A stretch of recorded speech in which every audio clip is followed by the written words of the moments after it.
Welcome back, students. Hope you all are fine. The name of the today's topic is packing efficiency. बेटा packing efficiency को समझने से पहले आपको atomic radius topic के बारे में इंट्रोडक्शन देती हूँ। एटॉमिक रेडियस का टॉपिक जो है वो सिंपल टॉपिक है, इतना लेंथी नहीं है, छोटा सा टॉपिक है।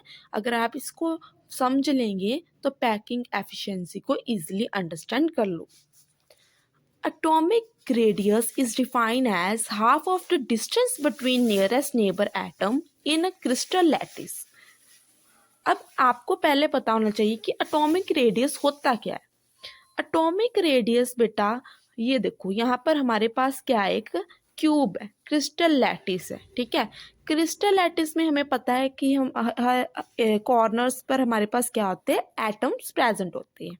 और हमें ये भी पता है कि हर एक एज जो क्यूब की एज होगी वो हमने ए के साथ उसको डिनोट किया हुआ है। ओके, अब देखो हम कोई भी दो नियरेस्ट नेबरिंग एटम्स ले लेते, एक ये ले लिया, एक ये ले लिया। ओके, ये दोनों हमने नियरेस्ट नेबरिंग एटम्स ले लिए किसी क्रिस्टल लैटिस में।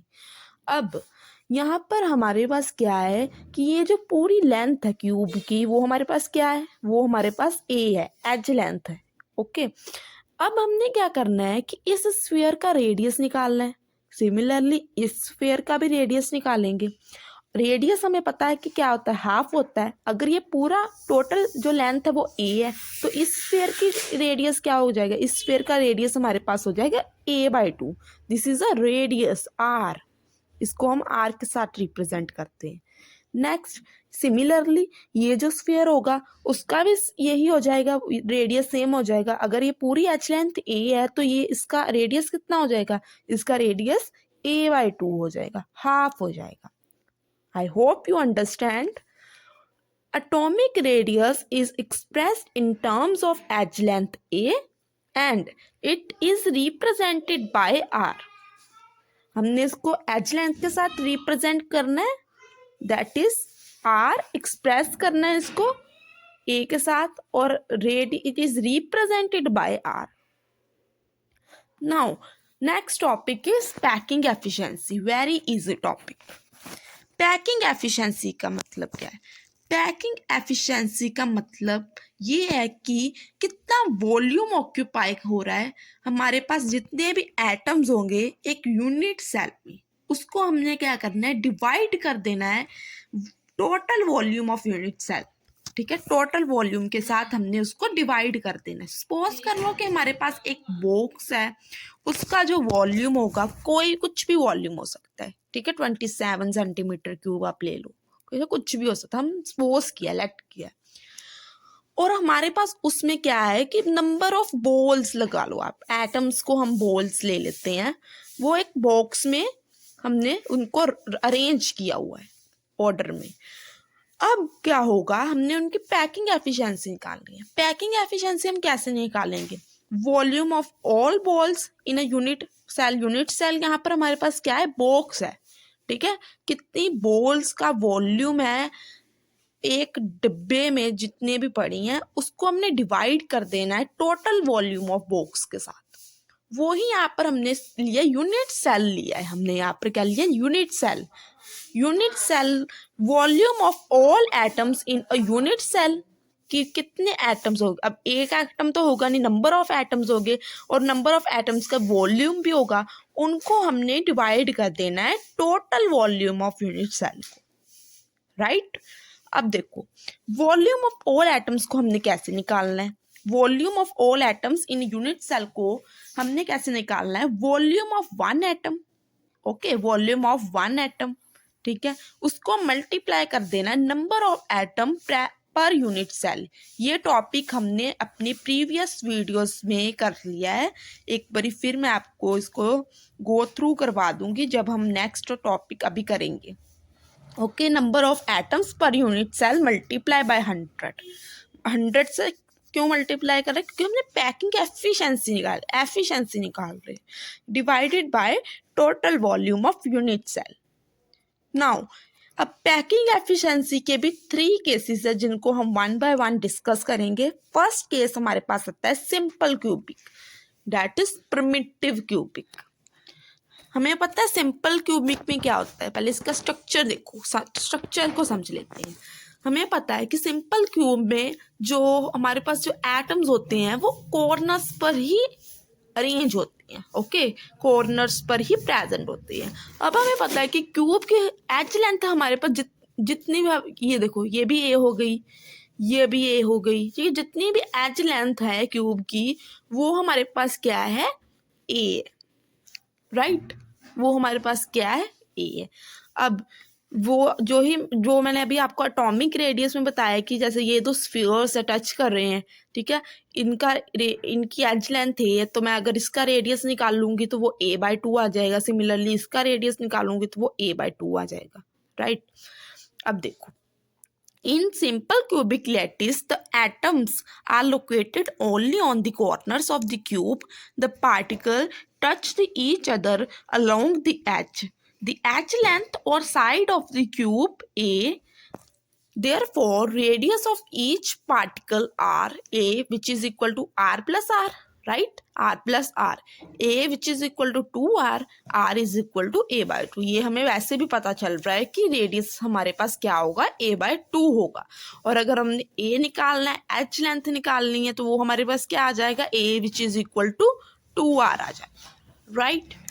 Now, the volume of cubic unit cell, volume हम कैसे निकालते हैं, ए क्यूब कर देंगे, ए इज इक्वल टू 2R का क्यूब कर देंगे, तो वो हमारे पास किसके इक्वल आ जाएगा, 8R क्यूब के इक्वल आ जाएगा। Now a simple cubic unit cell contain only 1 atom. हमने ये टॉपिक किया हुआ है, मैं आपको अभी इसी वक्त बताती हूँ कि ये टॉपिक हमने कब किया था। यस बेटा, ये है टॉपिक जो हमने अपनी प्रीवियस वीडियो में कर लिया है। देखो यहाँ पर प्रिमिटिव क्यूबिक यूनिट सेल है, तो हमने निकाला था total number of atoms in 1 unit cell कितना आया था, 1 एटम आया था, तो इसलिए हम वहाँ 1 एटम लेकर। बॉडी सेंटर्ड यूनिट सेल में हमारे पास कितने एटम आए थे, हमारे पास आए थे 2 एटम्स, तो वहाँ पर हम 2 एटम्स यूज करेंगे। Face centred cubic unit cell में हमारे पास कितने एटम्स आए थे, 3 एटम्स आए थे, ठीक है, तो वहाँ पर हम 4 एटम्स आए थे, 3 तो फेसिस में थे प्लस कॉर्नर्स में 1, 3 + 1 4, ठीक है, तो 4 एटम्स को हम यूज़ करेंगे। तो इन्हीं की हेल्प से ये टॉपिक होगा। एक बार मैं आपको रिमाइंड कर दिया, आपको ये ना लगे कि ये कहाँ से आ गए हैं, इसलिए आप यहाँ से प्रीवियस वीडियो को देख सकते हैं, ओके। तो सिंपल क्यूबिक यूनिट सेल में कितने एटम्स प्रेजेंट होते हैं, 1 एटम प्रेजेंट होता है। हमें पता है कि जो हमारे पास एटम है वो किसकी शेप में होते हैं, स्फीयर की, तो वॉल्यूम ऑफ स्फीयर कितना होता है, 4/3 πr क्यूब, ठीक है, तो ये हम यूज करेंगे 4/3 πr क्यूब। पैकिंग एफिशिएंसी का हमने अभी फॉर्मूला रीड कर लिया है। वॉल्यूम ऑफ 1 एटम क्या आ जाएगा, 4/3 πr क्यूब आ जाएगा। कितने नंबर ऑफ एटम है, 1 × मल्टीप्लाई बाय 100 कर देंगे upon volume of cube unit cell अभी हमने निकाला यहाँ पर 8R क्यूब, तो यहाँ पर 8R क्यूब आ जाएगा, राइट। तो यहाँ पर π/6 कटिंग वगैरह कर कर हमारे पास π/6 × 100 आ जाएगा। जब हम इनको सॉल्व कर लेंगे तो हमारे पास कितनी इसकी एफिशिएंसी आ जाएगी, 52.4% एफिशिएंसी किसकी आ जाएगी, सिंपल क्यूबिक की, राइट। सिंपल क्यूबिक की हमारे पास एफिशिएंसी आ गई। नेक्स्ट हमारे पास आता है body centred cubic unit cell. अब हमें body centred cubic unit cell का मीनिंग पता है कि जो एटम्स जो है हमारे कॉर्नर्स पर तो हो, प्लस एक एटम हमारा बॉडी के सेंटर में हो, राइट। अब ये देखो, ये एटम्स जो है वो हमारे कॉर्नर्स पर ही है। इनको हम अगर पूरा कंप्लीट कर लेंगे तो वो ये हमारे पास एक एटम ही बन जाएगा। सिमिलरली यहाँ पर भी, ठीक है, ये एटम ही बन रहे हैं और ये हमारा क्या है, एक सेंटर में एटम है, राइट। अब जो सेंटर में एटम है उसका रेडियस कितना आ जाएगा, 2R आ जाएगा, राइट। R + R 2R आ जाएगा। ये जो एटम हो गया इसका हाफ, ये इधर हाफ है, तो हमने सिंपल ये वाला यूज करना है जो लैटिस में आ रहा है, तो वो कितना आ जाएगा हमारे पास, R। सिमिलरली ये भी R आ जाएगा, ठीक है, R 2R R। नाउ हमने क्या निकालना है इस क्वेश्चन में, हमने आपको पहले फिगर क्लियर हो जानी चाहिए कि फिगर क्या है, ठीक है। हमने ABCDEFGH इस क्यूब को नेम दे दिया है। हमने यहाँ पर DG निकालना है, ये वाली लाइन निकालनी है, ठीक है। इसको निकालने के लिए मुझे एक ट्रायंगल चाहिए, ठीक है, पाइथागोरस थ्योरम लगाने के लिए, ठीक है। अब यहाँ पर क्या है, मेरे पास कोई ट्रायंगल नहीं बन रहा था, ठीक है। ये स्मॉल अगर मैं लेती तो यहाँ पर मेरे पास ना तो ये, चलो ये मैं कह देती हूँ, ये मेरे पास एज लेंथ आ गई, लेकिन ये मेरे पास कुछ भी नहीं था, ठीक है, और ये भी था। तो इसीलिए मैंने क्या किया, डी और एच को कनेक्ट कर दिया, ठीक है। डी और एच को कनेक्ट कर कर हमारे पास एक ट्रायंगल फॉर्म आ गई, ठीक है।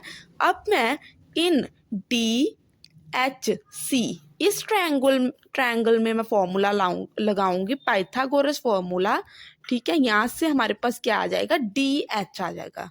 अगर डी एच आ जाएगा तो डी जी भी है हमारे पास, जी एच भी है हमारे पास, और डी एच भी हमने कैलकुलेट अभी कर लेना है, तो ये वेरी इजी हो जाएगा। बस आपको ये याद रखना है कि यहाँ पर हमने डी और एच को एक लाइन से कनेक्ट कर देना है कि हमारे पास एक ट्रायंगुलर बन जाए, ठीक है, ट्रायंगुलर की फॉर्म में बन जाए। अब हम इस ट्रायंगल में in triangle D H C Pythagoras theorem use करेंगे। अब देखो पाइथागोरस थ्योरम क्या होती है, hypotenuse square which is equal to perpendicular square plus base square. यही इसी के हेल्प से हम इस फॉर्मूले के हेल्प से हम डी एच निकालेंगे। देखो D H square which is equal to D C square which is equal to D H square which is equal to D C square plus C H square, right, ये आ गया। अब D C हमारे पास क्या है, ए, D C H क्या है हमारे पास, ए स्क्वायर, डी एच स्क्वायर क्या आ जाएगा, 2a स्क्वायर, और डी एच हमारे पास √2a आ जाएगा, ठीक है। ये वाली जो हमने खुद लाइन ड्रॉ की थी वो हमारे पास आ गया √2a। अब ये भी हमारे पास है a, और ये इनकी वैल्यू भी है r plus 2r plus r। इसकी हेल्प से हम क्या निकाल लेंगे, अपने रेडियस r निकाल लेंगे। देखो इन ट्रायंगल, अब हमने कौन सा ट्रायंगल ले लेना, in triangle D G H में हमने फिर पाइथागोरस थ्योरम यूज करनी है, D G square which is equal to D H square plus H G square, ठीक है। अब पहले डी एच स्क्वायर क्या है हमारे पास, डी एच स्क्वायर हमारे पास 2a स्क्वायर, तो 2a स्क्वायर यहाँ पर लिख दिया, ठीक है। एच जी स्क्वायर हमारे पास a है तो a का स्क्वायर आ गया, डी जी स्क्वायर हमारे पास 3a स्क्वायर आ गया। अब डी जी क्या है हमारे पास, r plus 2r plus r का whole square which is equal to 3a square, ठीक है। ये हमारे पास क्या आ जाएगा, 4r का होल स्क्वायर आ जाएगा, 3a स्क्वायर r स्क्वायर यहाँ पर रहेगा, 4 4 16 डिवाइड हो जाएगा वहाँ जाकर, और r हमारे पास क्या आ जाएगा, √3/16 a square which is equal to √3। 16 का रूट क्या होता है 4, ए के साथ रूट कट हो जाएगा, हमारे पास a आ जाएगा। So a which is equal to 4r√3। In this type of structure total number of atom is 2, right. अभी मैंने आपको बता दिया है कि इसके बीच में टोटल नंबर ऑफ एटम्स कितने होंगे, 2 होंगे। सो वॉल्यूम क्या हो जाएगा, 2 × 4/3 πr³, राइट। अब volume of cube A cube, ठीक है, ए क्यूब करना होता है हमने, इसको क्यूब कर देंगे, इस चीज़ का क्यूब कर देंगे। पैकिंग एफिशिएंसी क्या आएगी, number of atoms present in unit cell which is in ये कौन सा हम कर रहे हैं, बॉडी सेंटर्ड कर रहे हैं, तो वहाँ पर हमारे पास 2 आ जाना है। 2 × 4/3 πr³ which is 4/3 πr³ multiply by 100 divided by volume of cube, right. और ये हमारे पास कितनी आ जाएगी, पैकिंग एफिशिएंसी 68% आ जाएगी, मतलब कि ये प्रिमिटिव से सिंपल से ज़्यादा है पैकिंग एफिशिएंसी, ओके। नेक्स्ट बेटा हमारे पास जो टॉपिक है वो face centred cubic unit cell है। हमें face centred cubic unit cell हमने पढ़ा है कि क्या होता है कि कॉर्नर्स पर एटम होते हैं प्लस फेसेस, 6 फेसेस के ऊपर हमारे पास atoms at the centre present होते हैं, राइट। अब यहाँ पर भी सेम है कि कॉर्नर्स पर हमने ले लिए, ठीक है, ये कॉर्नर अगर मैं इसको कंप्लीट कर दूंगी तो ये मेरे पास एक स्फीयर ही बन जाएगा, ठीक है, और एक ये सेंटर वाले फेस के बीच में एक एटम है, राइट। अब इसका रेडियस कितना आ जाएगा r, इसका रेडियस कितना आ जाएगा r, और ये बड़े वाले स्फीयर का रेडियस कितना आ जाएगा मेरे पास, वो आ जाएगा 2r, ठीक है। ये हमारे पास क्या आ जाएगा, इसका रेडियस आर आ गया, इसका रेडियस आर आ गया, ठीक है, ये हाफ हाफ हो गए ना, तो ये फुल स्फीयर है हमारे पास, तो इसका रेडियस कितना आ गया 2r। और यहाँ पर हमारे पास एज लेंथ ए है, सिमिलरली यहाँ पर भी हमारे पास एज लेंथ ए है। तो ये जो केस हो गया ये हमारे पास सिंपल हो गया, ठीक है। यहाँ पर हम सिंपल सीधा ही हम ट्रायंगल ले लेंगे ए बी सी। हमने जैसे पिछले में हमने बॉडी सेंटर्ड में 2 ट्रायंगल्स, मतलब कि एक हमने खुद लाइन ड्रॉ की थी, तो फिर हमने ट्रायंगल को इसकी वैल्यू निकाली थी, फिर दूसरे ट्रायंगल में पुट की। यहाँ पर हमने simple, this is a simple case, easy, ठीक है। In triangle A D C हमने क्या किया, पाइथागोरस थ्योरम अगेन वही अप्लाई किया। यहाँ पर क्या आ जाएगा, A C square A is equal to A D square plus D C square, ठीक है। अब हमारे पास ए सी भी है, 2r plus R but which is what 4r का होल स्क्वायर आ गया। ए डी का whole square A square, D C का whole square A square, A square 2 है स्क्वायर, यहाँ पर 4 4 16, और यहाँ पर √2 ए स्क्वायर के साथ अंडर रूट के साथ स्क्वायर रूट कट हो गया, तो 4 जो है हमारा 16 का √4, दैट इज ए हमारे पास कितना आ गया 4r/√2 आ गया। और इसको हम आगे सॉल्व कर सकते हैं। देखो कैसे सॉल्व कर सकते हैं, बुक में हमें सिंपल दिया हुआ है, बुक में सॉल्व नहीं किया हुआ है, ठीक है। तो एक बारी आप देख लो, अगर आपको क्लियर नहीं हो रहा है ये स्टेप, तो ये कैसे हो रहा है। देखो 2r which is equal to 2r, right. 2r into 2r क्या होता है हमारे पास, 4 हो गया, √2 हो गया। अब देखो बेटा, हम मैथ में हमने किया हुआ है कि अगर हम √2r इंटू √2r कर दूं, सिमिलरली इसको भी मैं √2r इंटू √2r कर दूं, तो वो मेरे पास 2 ही आता है, राइट। रूट से रूट कट होके 2 आ जाता है। सिमिलरली रूट से रूट कट हो गया 2। पहले मैंने क्या किया, 4r को ब्रेक कर लिया है, 2r में 2 का 4 होता है ना, फिर आगे इनको आगे फिर ब्रेक किया है √2r में √2r में। यहाँ पर मेरे पास क्या नीचे √2, राइट। अब r कॉमन निकल आएगा, ठीक है, r कॉमन निकल आना है, √2 से √2 कैंसिल हो जाना है, और ये √2 और ये √2 मेरे पास क्या बन जाएंगे, 2 बन जाएगा, और ये √2 एक रह जाना है, वो √2 आ गया, और बाकी r तो हमने कॉमन ले लिया, तो ये मेरे पास आ गया। I hope you understand this step, very easy. as in each unit cell in structure has efficiently 4 spheres. Total volume of sphere is equal to, यहाँ पर हम कितने spheres है, यहाँ पर हमारे पास 4 × 4/3 πr³, ठीक है। 4 spheres जो है वो टोटल नंबर ऑफ एटम्स जो है वो इन यूनिट सेल वो प्रेजेंट है, ठीक है। 4 मल्टीप्लाई है, 4 के साथ हमें इसको मल्टीप्लाई करना है, वॉल्यूम हमने निकाल लिया, उसका क्यूब निकाल लेंगे। सिमिलरली पैकिंग एफिशिएंसी हमारे पास कितनी आ जाएगी, 4 × 4/3 πr³ into 100%, which is divided by 2 √2 r³, उसका होल क्यूब हमने ले लिया वॉल्यूम ऑफ क्यूब। तो अगर हम इस सारे को सॉल्व करेंगे तो हमारे पास 74% आ जाएगी, ठीक है। तो मतलब कि ये मोर इफेक्टिव है, face centred cubic unit cell more effective than body centred cubic unit cell. और जो body centred cubic unit cell है वो मोर इफेक्टिव है किससे, सिंपल के साथ। तो बस यही है today's topic, very easy. I hope you all understand what I say in the video. If you have any query, please discuss with me in comment box. Thank you.